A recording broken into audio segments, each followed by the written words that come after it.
નમસ્કાર મિત્રો, વિડીયોમાં તમારું સ્વાગત છે। જી હા મિત્રો, અત્યારે હાલ મોટા અને મહત્વના સમાચાર સામે આવી રહ્યા છે। તો મિત્રો, સમાચારમાં વાત કરીએ તો અમદાવાદીઓ હવે જો તમે બહારથી કોઈ ચીજ વસ્તુ મંગાવો છો તો એકવાર તપાસ જરૂર કરજો, કારણ કે શહેરમાં અગાધ ચીજ વસ્તુઓનું વેચાણ દિન પ્રતિદિન વધી રહ્યું છે।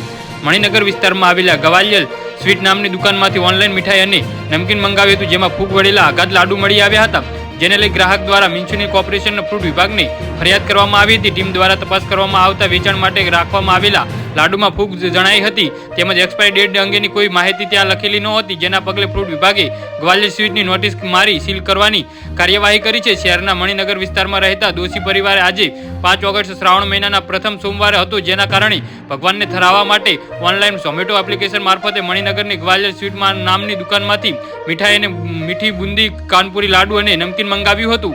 જી હા મિત્રો, અત્યારે હાલ મોટા સમાચાર સામે આવી રહ્યા છે। દુકાનમાં આવેલી મીઠાઈમાં જ્યારે લાડવામાં જોયું તો તેમાં ફૂગ વળેલી જોવા મળી હતી। લાડવા ઉપર ફૂગ વળેલી હોવાથી બગડી ગયા હોય તેવા વાસી લાડવા મોકલવામાં આવ્યા હતા, જેના પગલે તાત્કાલિક ધોરણે દોશી પરિવારે મ્યુનિસિપલ કોર્પોરેશનના ફૂડ વિભાગની ટીમને જાણ કરી હતી। જી હા મિત્રો, તો આના વિશે તમારું શું કહેવું છે તો નીચે મારી કોમેન્ટ બોક્સમાં જરૂરથી જણાવજો, અને અમારી યુટ્યુબ ચેનલને સબસ્ક્રાઇબ કરવાનું ભૂલતા નહીં। વિડીયો પૂરો જોવા બદલ તમારો ખૂબ ખૂબ આભાર।